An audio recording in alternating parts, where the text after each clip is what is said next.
Yan, bigyan tayo labas pag malod siya. Kaya tayo, punta tayo sa bukid nila. Sorry mga lods, dito ako tumambay ng almost 2 years. Yan, kilala na marami makilala rito. 1999, 2000, 2001. Yan. Ito yung front.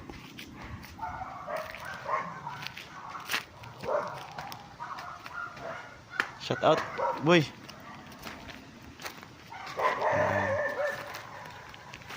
Ito yung kasada yan.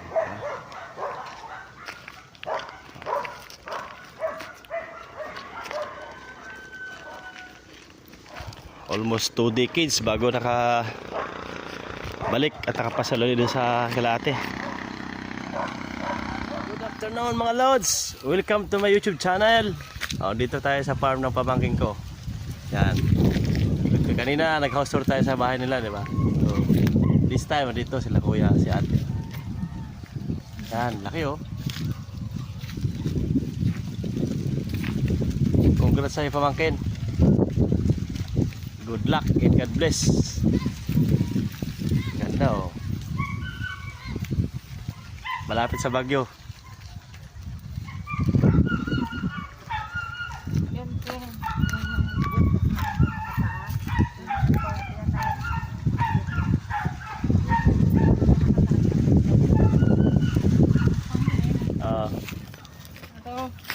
Yeah, ano? Magaling, hagiging yung gardening ah. Balanghoy pa oh. Parang nag-aral tayo doon sa Quintina Elementary School tiya. Gardening. Nakakaya ngayon dito sa Pangasinan. Kaso lang, di kahit talaga ano no, namamatay talaga siya oh. Oo, kita mo, makuhan. Malambot siya pero yung pag nga walang ulan kaya hindi talaga dili-diligan nga ni kuya mo. Grabe dito mga lods oh. Ginagarden ni ate mo yan. Kahit si mama, kasali. Kasama pa si mama dito noy. Ha? Oh, masipag si mama. O shout out sa Mama Lagreg na oh. Punta ka dito, sabi mo kay Mama Jeng, maglinis tayo. Punta ka raw ma dito, magdinis nyo kayo ni Ate Jeng. Ito Santo Papa oh. Ay, kinakain natin ng araw yan tin oh. Pagka hinog na. Ito nga oh. Ayan, Santo Papa. Oh, Yan, Santo Papa fruit. ito Santo Papa yan eh. Anong sabihin nyo nung tawag sa Anong tawag sa inyo to? guys, ko lang. Anong tawag to sa inyo guys? Sa amin sa Bisaya, Santo Papa. Hindi ah. Pagbagsahan ka. Wala ka live pa. Santo Papa guys. Oh, ito ang ano namin. Sa Ilocano naman. Sa Ilocano ang Oh, tawag ano sa Ilocano? Anong tawag dito sa Ilocano? Baba tayo, nagtaan Danton. Hindi ko alam. Ay. Sa Ilocano, anong tawag? Sa Pangasinan anong tawag nito? Sa amin sa Bisaya, basta alam ko Santo Papa. Yo. Kaya naman pala. Kaya mo.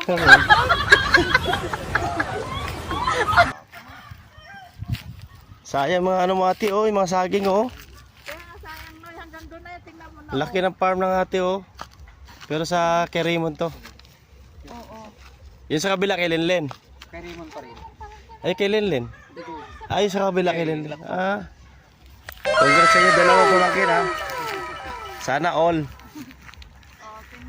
Oh yan. Sino nag-ukay nito? Ikaw nagdaro niyan? Paano nyo na ano yan? Pinamitan niyo? Sinong ano kasi pinararo mo na namin doon, tapos tayo tinanong. Oh. Ayan guys, ididimo kayo ng ate ko. Yan. Oh, kagaya nito, mga puno ng saging ito, tingnan mo, nasaan na yung mga saging, wala na. Na hanggang dito na yan, wala na. Hanggang dito yan, punong-puno ng saging ko, kailang namatay nga sila lahat. Ayan, oh, marami siyang ano guys oh. Marami. Ayan oh, may balanghoy, yung mga lods, ayan oh. May saging, kaso lang sobrang init talaga. Oo, walang ano talaga. Kaya Yung heat index dito sa kanila sa Ambalangan Dalin is umaabot sa 53 heat index. Oh my God! mga tanim. Matayo. Dito yan, noong nagtagulan, ang ganda-ganda nga kasi punong-puno siya ng saging. Hindi lang saging. Pampa, sili. Sili tinanim namin at saka Sili, talong. talong. Yung maganda no.